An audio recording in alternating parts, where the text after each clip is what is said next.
If that mouse gets stuck on the corner of my laptop again, you're going to see me go apocalyptic. I don't even, like, what does that mean when people say that? I guess just destruction. That is the end of us all. I don't know. I have this little mouse for those watching on video. It's a cute little computer mouse. It's USB wired, or wireless, I should say. No wires. Freedom. We all want freedom. We fight for freedom. Freedom isn't free. And this little cute little mouse I have fits, on my tiny little broadcast desk.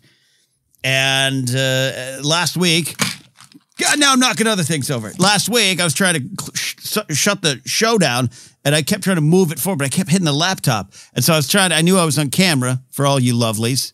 Hi, how are you? And I was trying to keep face. So I ended up just dropping an end card over. I don't even think you saw it. The end card, this thing, the KenNapzok.com. That's where you go to the web zone to find me. All right, episode 71 of, what is this called? The Blathering. Thank you to everyone who turned out for the audio podcast, Our Biggest Win. Second episode dropped quite surprisingly over the weekend. Me and Robbie Smith, about 7 months after we first started what was going to be a Patreon-only show. It's now to the public, and there's a lot of reasons for that. I always want to be honest. Money. The podcast business is a weird business and always has been, and it's changed a little bit in the last year or so. And how you generate money it's always been a little, tough. They make it so. It's like an obstacle course. Do you have a passion in your life? Do you feel as though since the age of 3 you've been meant to do something? Cool. Here's a entire never-ending, entirely frustrating, never-ending obstacle course in which we'll always win. Get to it. But I'm happy to be here. And 7 months after the first episode, I wanted to put it public because, generated a cent here or there. But more importantly, and I'm being honest, more importantly, the real reason was to celebrate being able to do the second episode with the wonderful Robbie Smith and their struggle over the last 7 months, really over the course of their lifetime. But over the last 7 months or so has been harrowing. And I wanted to find some purpose for it, as small as it might be, with an audio podcast to share with everyone. Let's see what you can take for it. Also, Robbie is just an absolute angel, number one. But two, outrageous in ways I could never even try to be. And that's why I think what's fun. And we're going to be doing the show right now once a month. And thank you all who are supportive of it, who took it in, and will be part of the ongoing, ever-changing, growing Napzok Network. So, do I have anything important to say tonight? There's tragedy, the fires in Maui, and a town wiped away. It's impossible to comprehend. You got a fourth indictment with 91 counts in total now for this buffoon that so many people voted for. And there's a part of me that, I'll be honest, a little celebration, especially, to watch America's Mayor go from that to, Rico. Rico Suave it was a good song.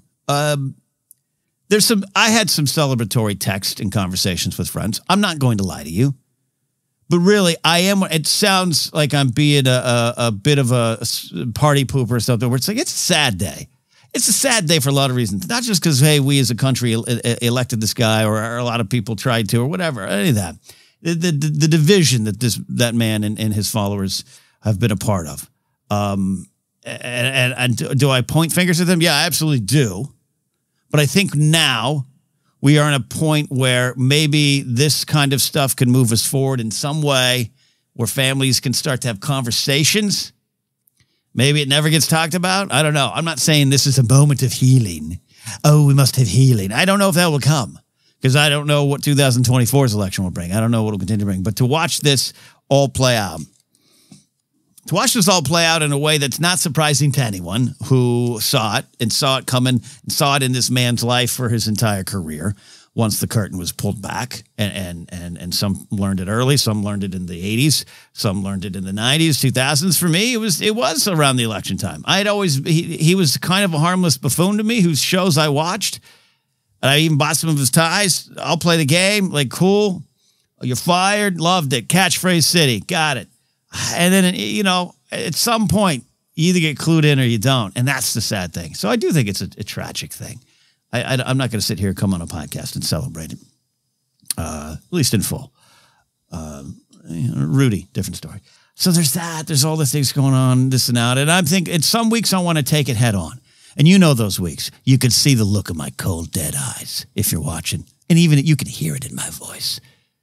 You know, when I start talking like this, I don't think I've ever talked like that. But when I start talking like this, Johnny M. from Long Island, one of our dedicated listeners, he pulls out his notepad and starts, all right, who does this guy want rubbed out? Like, you know when I'm come here to get serious. And today's kind of not one of those days because I'm trying to just look forward to some things. I'm out of town this weekend, going to the desert. I won't say where specifically, but the desert. LA is kind of a desert anyways, but we're going out to the desert, which I've never been. 25 years in LA, never been to the desert. I've been through it to Las Vegas that way. I've been out on, driving to Arizona, driving through on the 40, Highway 40, the 40, as we say it in the state over here, because we're right. Going through places like Needles, Kingman, Seligman, all these Arizona cities where you're just like, wow, there's a choice to be here. But beautiful people, right? I've never stopped for more than a trip to Jack in the Box. And I'm going to the desert. Grace and I, the dogs, we're meeting some friends, the wonderful Scott and Azara, and I'm excited. They've been inviting us. You have friends in your life who present you a nice, wonderful, warm opportunity. And for various reasons, you're like, I don't know. Yeah, okay, I love them. But I, Ken Napzok, don't love the desert. It's not just the heat or the sand. It's the frame of mind. There's just something I don't like about the desert. I don't trust it. I don't trust you, desert. Give me mountains, give me snow, give me rain, give me fog, give me cold. The desert, you're too bare. And after a while, it was just like, you know what? I think we need to do this. Number one, wonderful friends, wonderful, warm people. Two, Grace and I are the type. And I think a lot of you out there might be the type who it's like, I don't know, maybe we should slow down and relax. Unplug, if you will. Most of my vacations are really work trips, conventions, comedy shows, and that's the way I kind of like it. If I could leave almost every other weekend, I think I'd be fine with that. You all know my dead soul of a personality. But yeah, I'm looking forward to it. So I'm trying to gear up for that. I got a lot of work to do, got a lot of things. So I'm paying attention to the world. I do every morning. I do every night. That's the first thing I do now. Watch some news videos, news articles, watch YouTube channels like David Pacman, Sam Seder, Bo the Fifth Column, all those kind of folks. Or just taking some random news. I like going to like a CNN. CNN ain't perfect. I like Wolf Blitzer. Wolf Blitzer, he got us through the early stages of the Persian Gulf War. Him, Charles Jaco, Bernard Shaw, Peter Arnett. Gotta remember all those names. I fucking remember all those reporters' names who were in Baghdad the night the Persian Gulf War started in like 91 or 92. Holy moly. How the fuck do I remember that? I do not remember where I put a receipt from an IKEA item I bought last week. And I came home and I went, I don't know if this is going to fit. So I'm going to put this receipt somewhere where I know. I've forgotten it. But I can remember Charles Jaco on location as Scud missiles were flying towards them. And Patriot missiles were going back to get them. But crazy. Anyways, I'll just say this. I am looking forward to turning off my soul. I do mean turning off my soul, not opening my soul. I'm going to turn everything off this weekend. You know what? Go have some fun with some friends. I'm going to look to the skies. Guess what? I'll tell you. If I see an alien, I'm going to tell you. If I see something weird in the sky, I'm going to tell you. I'm not going to out him. I have another friend who went to the desert just last week, and he texted me, he goes, I saw something weird in the skies. So I sent him a picture back from the original Top Gun, the first Top Gun. I went, it was these guys. But he says, I saw something. So I'm going to tell you, I'm going to be honest, despite the fact that I absolutely still do not believe that there's aliens, and I do not believe the whistleblower, and I do not believe anyone around those on the side of the whistleblower. I believe them less than I did the day of the hearing. Despite all that, if I see something, I'm going to tell you, and we're going to talk about it. And the same goes for you. Open forum. You see something? You got a story? I want to hear it. And maybe we'll do that still. I am not one of those. Hear that shaking? Shake, shake, shake. I got to cover the name brand. I taught a podcast class last week, as you all know. And I always try to say, don't worry about the ums. And then usually the week after I teach a class on broadcasting and podcasting, it's the week I say the most. If you're out there broadcasting, don't worry about the ums. Just don't live in them. So I am not one of those folks who gets too worried about signs that society's crumbling. Oh, look at this. They're there. There's definitely themes in a lot of things. America is not perfect. Neither is other parts of the world. I want to be clear about that. Sometimes, this is a conversation I'll have with my mother sometimes. Well, you don't like America. I love America. I have no plans to leave it. I want to visit other places more. Maybe get an apartment in Paris. I wouldn't mind that, but I love it here. I really do. So I'm not one of those ones that gets overly worried about it. There's signs. I was reading some articles on car bloat because I got a new car that is a midi, it's considered like a mini or mid-sized SUV. And then Grace has a car that was, at the time that it was rolled off the assembly line, it was considered like a mini or mid-sized SUV. My version, which is a newer version in the last couple of years, is like triple the size of her car.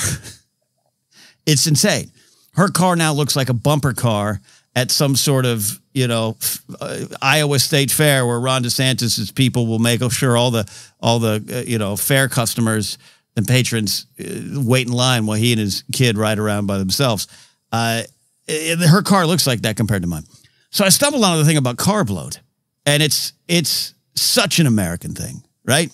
Not that other parts of the countries don't have big cars, but obviously you go to UK or Europe or something. There's just things are a little smaller when it comes to the vehicles, and everyone's happy with it. I don't think there's a lot of people. Correct me if I'm wrong. If you're out there driving around Manchester right now, listening to me, tell me if I'm full of it, right? Take the piss out of me. Get it? That's like a UK colloquialism. Did I say that? Colloquialism. Tell me if I'm full of it. But I don't see anyone out there going, I got my little Fiat, and man, I wish I had a Ford 250, F250, or whatever they're called. And I've complained about it before. I know there's reasons people need pickup trucks, right? I saw someone online, actually, this is how I got into the car bloat articles. A guy tweeted out, I'm looking for a truck, a pickup truck, because I need it, because I need to carry planks, because that's part of my job. But everywhere I go now, I can't get a pickup truck. I can only get a 4-seater, 4-door, king cab pickup truck with a tiny, tiny bathtub of a truck bed. And I have to go look online for some 1977 Ford fuck to do my fucking job. There's a guy who lives around the corner from me. He has one of those Ford fucks, and it's not even in great shape. He keeps it running well, and it looks good. It's a white one, and you could tell that this guy's like, I'm not giving this up because this is functional. But everything else, and I'll tell you what, I think the Honda Outback or Outlander or the Honda Outrageous, my dad has one of them. Why did he get it? He doesn't need it at all. He drove a Mazda RX-7 for years, and then you could fit the RX-7 in the second cab of his truck now. And he's not one of those, he's an old school kind of masculine guy. Has some confusion over what that means. I'm sure he still says man cave unironically. And I'm like, Dad, we don't need that. But you can't take that from him. It's okay. And he's got an impressive garage workshop. It's good. I get it. But this, and it's a nice truck, and I'd consider getting it. But it's what are you doing? It's not even lifted anymore, but you can't see people in front of you. Anyways, I'm so decided. Now I'm upset. But this guy was like, I can't get a fucking truck to save my life. I have to go to Craigslist and see if a serial killer's selling one. And that's led me into these articles about car bloat. and how these are heavier cars. They're causing more damage to the road. Obviously, the energy, the gas side of it too. You can't stop as fast. And my car, currently, I'm still kind of learning it, but I almost rear-ended someone. And this is after I just had an accident that totaled another car.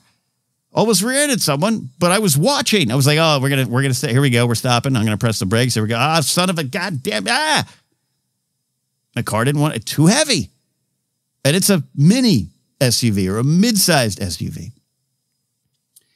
And on top of that, you're more likely to hit a pedestrian. And I know I'm picking on the trucks. It's not just about the trucks, but they showed an example of like an average-sized woman was standing next to the front of one of these trucks. And again, we're not talking about a Limp Bizkit, do it all for the Nookie raised truck from 2004, like some assholes drove and still drive, but just a truck, off the lot truck. You couldn't see anything below like her cheek and her chin. You couldn't see her. So you're going to miss more pedestrians. And Burbank, I should run for local office. I have a cousin in politics in town here. I'll see if he can help me. Burbank is one of the leaders. I don't have the stats in front of me, but it's one of the leaders in like pedestrian deaths and injuries by car. And sure shit, I've almost been hit. That GPA studio, you guys don't, occasionally some pictures will come out of us standing on the corner. There's a 7-Eleven, a GPA studio. It's across the street. When me, Mark, Josh, or Ikaika, or occasionally when Eric Bass was there, when we would go across the street, we would joke that this could be it, kids. And it would more often than not, we'd do and the car would stop and you have to put the hand out. You're like the Truman Show and you want to be mad, but you're like, God bless it.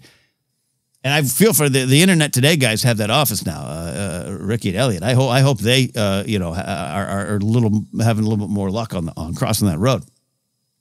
Anyways, that's a sign of America eating itself with its tendencies and its themes and its ego and its size and its bloat. So there's that. But I understand some of it, right? And like I said, I've gotten in my dad's new truck, the Honda Outrageous, and I'm like, yeah, this is kind of cool, right? Because that's the lie. That's the thing. That's the lie of power. That's why we have Star Wars movies and all these fantasy movies and all these stories that teach you the only fight in the world through all of time and all the fight that there will be is those with power trying to keep it and keep it from those without the power. And often those without the power aren't even trying to get the power. They're just trying to survive. Right? Right? But that's the lie. Because power feels good. Why wouldn't it feel good? A Game of Thrones fan. Cersei Lannister says, power is power. Things happen in me. All right? That's all I'll say. It's a great moment, a great line. We love the lie of power. Because then you get in that truck. And again, I want to clarify. Because I bet I have people who listen to me. Sometimes you need the truck because that's the life or the job you truly lead. You got to take a big dirt road out to your ranch house, maybe put some pigs in the back or move some manure around, or just that's your job because you're a well-skilled tradesperson. Never talking about those folks, right? I like when the guy with the big truck shows up to kill the brown widows in my backyard, right? I'm there. But it's how they wield the power, because it's a wonderful lie. It's a wonderful lie. You get inside that truck and you're sitting there. I'm in the passenger seat and you're just like, I'm higher than everyone. I'm stronger than everyone. It would take a big rig to knock this car off the road, this truck off the road. And I got a room in the back for an army. Like, wonderful. That's the feel of power. And we like that.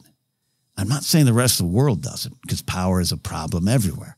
But I just think if you get into a Fiat, and shout out to the Fiat people, and I'm not a sponsor, are they a problematic car brand? I don't know. They probably got something in their past I'd question during World War II. But I don't think you get in a Fiat day after day, year after year, or a Mini Cooper, or all those things, like an actual Mini Cooper that you need, not a cute one out here like we have going on. I don't think you worry about that kind of power. There's power in other ways. There's power in relationships, work relationships, romantic relationships, power dynamics all around. And sometimes we're the ones in power. Sometimes we're the ones without it. That's not different. But I just get, there's a different sense. And again, no one's perfect. I'm not saying that everyone right now in a Fiat or a Mini Cooper in the UK or anywhere in Europe is better than us. But I get the draw of power. And it can be destructive. And I don't know when you truly see it as a sign or it's just convenient. Convenience is the back door that lets these kind of destructive behaviors into the house. And this is where I was going to start this with a silly little joke. This was just going to be like a 2-minute joke bit, and I was going to talk about something else. I don't know what. I'll hide the brand. You hear that? This is an antacid, right? It's an antacid. Heartburn. And I've needed those for most of my adult life. Like a lot of people. I could change my diet. This is something I could blame America for because, as I said, as they came back from Paris and London, in Paris, I had an entire pizza, not vegan, cheese, sauce, bread. I had an entire pizza at dinner, ate it myself. I think Grace and I tried to share it, but really didn't have it. I had a crepe with ham and cheese and a big, giant, bready crepe. And as I ate both those items, I thought, I'm done for. Tonight, I'm going to be barfing into my mouth. The heartburn's going to be so bad. It's going to be painful. Oh, my God. Not 1 second of heartburn. Out here, beautiful Burbank, anything. Anything. Especially if it's got sauce, cheese, some meat, some bread, anything. Breadsticks, croutons in a salad. And you might be saying, well, Ken, maybe you just have a problem with bread. Cheese, sauces of many varieties. You name it, it kills me. So I'd love to change the diet. I tried. I did put a lot of vegan stuff in my life, and that has helped. I've fallen off a little bit, as I've had to admit. But still, we just had a vegan meal the other day. Love it. Not going to change that. And anytime I have predominantly vegan meals, a lot of this problem starts to go away, right? The breads can still remain. Anyways, I don't need you to, stop analyzing my throat and my stomach, you monsters. But so my whole life, I've needed these things for my tummy. And now they got these ones that came out, I don't know how long ago. They're like candy. Like goddamn candy. They're so good. And I crave them. Like what? It's I reach for it. Whether you got heartburn or not. Because I got one jar, orange and cream flavor. Might as well put a, ice cream sandwich in my mouth. Anyways, I was out of them. So I went to the store and I grabbed this. This is like the brand I always get. Little candy ones. And I went, whoa, what do we got here? Heartburn plus sleep support. I take melatonin. Like a lot of people, I have trouble falling asleep. So I need melatonin. I need my pills. Grandpa needs his pills. Grandpa needs his heart medicine type of thing going on here. So I need the heartburn pills most nights. And I need the melatonin every night. I've tried other things. No. Heartburn and sleep support. So I said to myself, together at last. Never once wanted them together, though I take them together right before I go to bed. And I don't want to do a hacky stand-up joke. And I also don't want to do a good stand-up joke. I've seen people do good stand-up jokes about this kind of stuff. Pizza. We got pizza, and then we got stuffed crust pizza, because what goes better with pizza than pizza? I think Eliza Schlesinger has a great bit on one of her albums early, because I used to see her do it at Room 5. Great bit. I love all that stuff. KFC, the Double Down. Let's have a chicken sandwich, but instead of bread, let's just put more slices of chicken. It's a chicken burger with chicken buns. That's a sign of our decadence. That's a sign. But I never rail on it because it's convenient, it's good, and it feels good. The power of a double down chicken sandwich feels good. You feel invulnerable because you're eating a chicken sandwich wrapped in a chicken sandwich. God damn it. You think you're the scourge of chicken? Well, by God, I am chicken. Like, it feels great. And then convenience of this. Oh, you may have seen the brand name. I don't want them to get mad at me because I like their stuff. And they're not alone. I'm sure this is the first time I've seen it from this brand. I'm sure more will fly off the shelves. Instead of correcting, and by the way, as always, I'll give the caveat. You might have a medical condition that you can't help. You need some kind of pills. You need some kind of medical treatment. My heartburn's a real problem. It is for other people. Insomnia is a real problem. I don't quite have that. I just like to get to sleep faster than I normally do.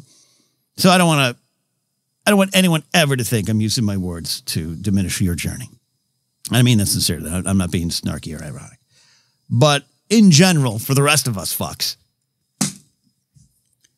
instead of correcting the sleep issues or the heartburn issues, which, by the way, include some of the stuff I've talked about, going to get some more powerful medication or treatment, stuff like that, I go to an acupuncturist about once a month, and it's great. It's the most relaxing half hour I ever have. Whether or not it heals me or fixes me, I don't know. I don't fully believe it, but I believe the results I get, which is I come out of there feeling pretty clear and pretty good. So I keep going. And there was one time I have a sinus issue, and she put the little needles in, and my sinus immediately cleared up, and I felt good the rest of the day. By the nighttime, it was back. I guess we just live the whole life with needles in our face. God, I don't know where I'm going tonight. I'm so stupid. But you know what I mean? Instead of correcting the problem, instead of correcting two problems, we combine them into one jar of pills and we just reach for it. And again, because I grew up in the Prozac Nation era, right? Gen X. Prozac Nation was a big book and a movie. And this is what we're all medicated. All the latchkey kids are medicated. And I think some of us still have a stigma of that. I think I still have some of the stigma. I don't go to medication. I don't reach for it a lot. And again, you should if you need to. And you should seek it out if you feel that's a solution for you. And you should do it the right way through a trained medical professional, all right? Hopefully they'll give you the right answers. So I'm not diminishing any of his journey again. But I just was looking at this and going, this is it. This is the problem. We feel we could just conquer it. With this, I have the power. I have two issues, no more. Do I heal the issues? Do I solve the problems? Do I head towards any actual solution? No, absolutely not. I just keep pouring Band-Aids down my throat. Ugh. And then, the problem, I reach for a drink. I reached for a drink right before I came in to record. I'm going to open this up. Hopefully I don't spill it. Every once in a while, I like a little fruit juice, all right? Grandpa likes his fruit juice. Lay off me.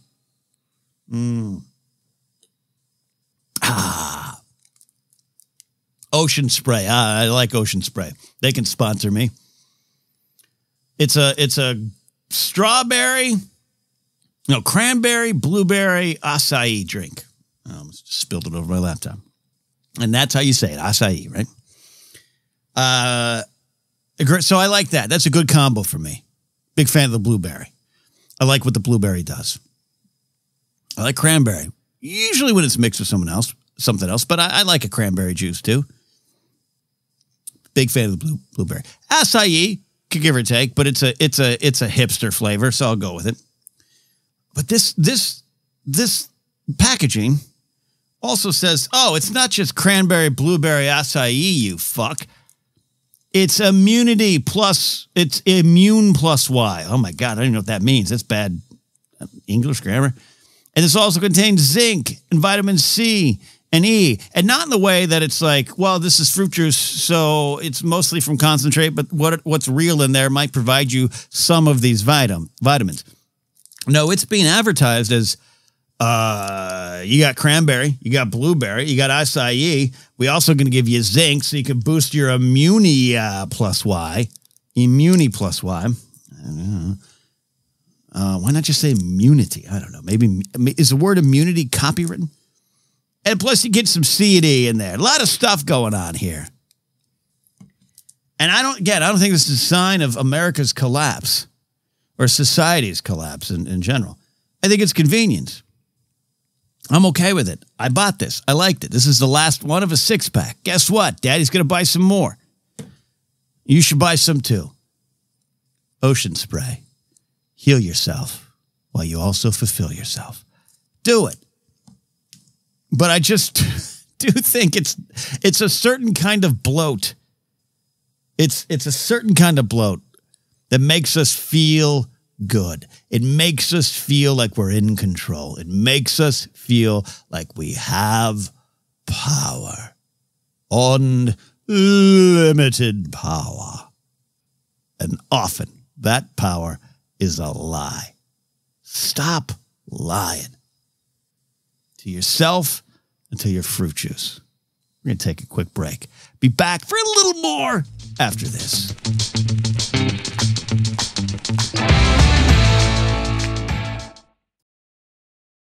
The other problem with this heartburn plus sleep support is often I get heartburn during the day.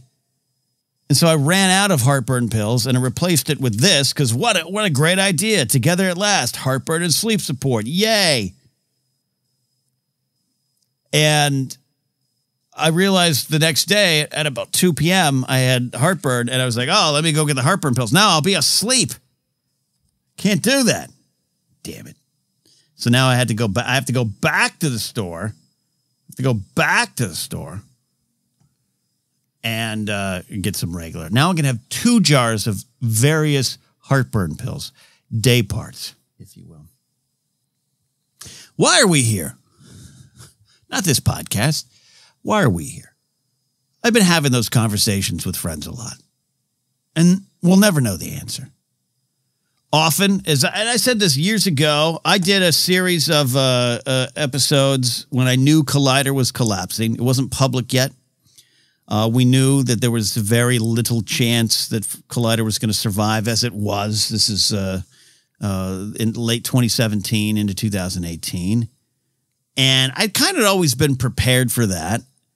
By that, I mean, when I left my security job in 2015 to go to Screen Junkies and Defy Media, then eventually Collider, you just kind of knew the landscape. I wasn't a dummy. I was new and naive to the business in terms of it being a full-time job, but I've been around it enough and I've seen how it affects other people. These big channels, especially these nerd channels, they have a tendency to go away for a lot of reasons. And some are snarky reasons I could say about the people that work there or people that run them or people that own them or the big stars on the channels who stamp out any other creativity or stamp out any other kind of life of the channel because they believe they're a YouTube original and then they talk about power, they mistreat those around them to a despicable, immoral level or just bad ownership. We've all experienced that. I could run down that list and maybe one day I will. Maybe I'll come back from the desert and say, it's time to name names, ya fucks, and time for you to not be able to hide anymore. But I'm not perfect either. And I'm kind of a grumpy employee. I don't like working with you. Most likely don't like working with you. And I'll let you know. And I'll let you know by just turning my back on you and walking away from a meeting because I don't like you. Like, you know, I'm not the best. But I knew all that stuff was going away. And so I on the old Napzok file stuff, I was not bringing in guests as much. And I had some episodes where I talked vaguely about that situation, but I was scared, even though I was prepared that this could probably happen. In fact, when I left the public safety job, I told some friends, look, I don't know. This might last about 3 years. It's 2015, might last about 3 years. Then maybe I have to come back to the mall. I don't know. Maybe I have to come back to the business. I just got to go take this chance. And that carries its own kind of inspiration and this and that. And it's important to celebrate those moments when you take those chances because they're always going to be presented to you. But I also knew in the back of my head, this was a risk. And risks are, guess what, risky. And it was. And I knew it was happening. And I was scared shitless. I was scared shitless because I'd never really been without a full-time job my entire professional life. There's a lot of safety and security in that. I think sometimes that's a trap, but also sometimes it's how you eat and sleep and have a roof over your house. So there's some harsh realities here that, we get. But the problem was it was my identity, right? And not in a super troubling way. I knew who I was outside of it, but at the same time I didn't. because this is what I am. And for me, this is an entertainment thing. But for a lot of you out there, we all have titles, right? We all have titles which come with a certain kind of a set of rules or roles, whether you're a rule breaker or not. It's just things. And by the way, that's not always bad. Parent, husband, father, mother, wife, sister, brother, cousin, boss, employee, vice president. We all have those things. And those are the things that make us. Those are the things that we use to build ourselves up. And that's never a bad thing. Taking pride in a job, not a bad thing. Being a good parent, not a bad thing. So I'm not saying we all have to shake those roles and just free ball it down the road here. I'm just saying it's too easy to think that's what makes us and forget about the bigger picture. But the bigger picture is always changing. We're always changing. And I think it's important to reevaluate it. This is not vague for anything. I am where I am right now. No big job is being lost for me soon. No big job is being gained. I'm still going to struggle. These podcasts are still going to do what they do. So don't read it from me. This is almost about anyone out there. The crisis of being aware of who we are. The crisis of being aware of who we were. And the crisis of being aware of who we could be and can be and want to be. I think that is sometimes what keeps all of us up at night. That is what drives all of us to heartburn and sleep aid pills. Or worse. And sometimes you just kind of wake up, don't know who you are. Legacy, career, accomplishments, all of that matters. And you should seek all those things if you want it. Again, no matter what field you are or what role you have. But I think it's a constant evolving situation in which we all have to reevaluate who we want to be and what we want to do and what we are without all that. That's why I'm not expecting, by the way, any big revelations in my life from a 2.5-day trip to the desert. Not like my friends who are going to Burning Man to find themselves for 15 straight years. I'm kidding. It's a good time for them. And I won't go because it's in the desert. If they moved Burning Man to like, I don't know, Seattle, I'd go. Just to experience it. But this weekend, I'm not going to find some great big revelation. I'm not going to look to the stars and say, who am I? I'm aware of this. I'm aware of what I want to be. I'm aware of who I was. I'm aware of what I could be. I don't want to address all that. This is why I said I'm shutting down my soul. I just want to go out and be with myself and friends around me, but just be myself. Without lights, without mics, without stages, without people I don't quite know but have to perform for, people I have to give my all to, without all the titles. It's not going to be a bohemian experience. I'm going to wear pants the entire time. Sorry. Hate to disappoint you. There's a 7-Eleven in town, so I'm not going to be like out there cooking in over some open fire underneath the stars. It's going to be a vacation. But I'm looking forward to just being in that situation and seeing who is that person? Who is that person? I'm in the process of trying a lot of different things, of putting some things out there myself. Comedy specials, songs, music, albums, things that I have no talents to do, but have some great people around me doing them.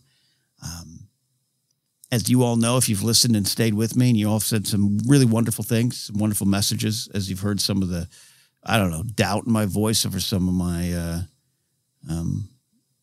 conversations I have here with myself on the show. Am I too angry? Am I too political? Am I too just upset at the whole lack of understanding so many people seem to have for the world? It frustrates me. And I don't know, at the end of the day, I don't know sometimes what I'm trying to accomplish. I don't know who I am. I don't know what all this means. and there's never the final answer. I think that's the thing. I went through a quarter life crisis, 25. Seems like a joke, but it's a real thing. It's a real thing, man. I mean, John Mayer wrote an entire first album about a quarter life crisis, and it's a damn good album, by the way. I'm not a giant John Mayer fan, but for that first album, Everyone Goes to Your Body is a Wonderland, right? That was on the first album. There's so many other great songs. The one where he's running through the halls of his high school. It's great stuff, but it was about quarter life crisis stuff. I went through that. I'm in my midlife era now. Maybe my beanies are my midlife crisis. I don't know. But it's never going to stop. Never lie to yourself. The crises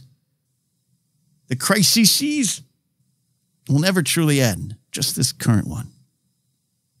But I think you can get through it.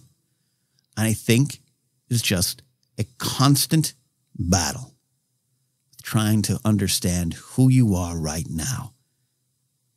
Who you were, and who you can be. And if you have to go to the desert with some 7-Eleven prepackaged sandwiches, bring your heartburn pills and your sleep aids, and maybe you'll get a better understanding of yourself. All right, I'm out of here. I got to get this episode up and out. I also got to have a dinner, a snack. I had an early lunch today, and I'm starving right now. I want to thank you all for listening. Give me a follow on social media if you haven't already. I am on Threads.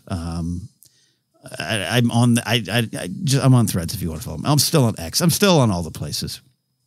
I still need it, and I still stare at it, with a sense of dread. But also I want to highlight the Patreon page, patreon.com/Ken Napzok. You get this episode early access. You get a longer episode when we do our biggest win, Robbie and I. You're going to get a pre-roll, a Patreon pre-roll, where we're just kind of chatting for 8 to 10 minutes, getting ready for the show. And more things coming soon. There is going to be a little, what I'm calling a comedy EP of my show in London. I'm currently working on it right now to independently release it. And those on Patreon will have a chance to get something special with that too as well.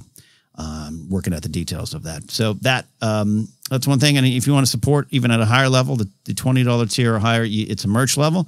And you get a Hope t-shirt, and it's a Brian Ward design. It's a simple, direct design, but spread hope in the world. That's one of the things I stand for, even though I am a cynical, grumpy bastard.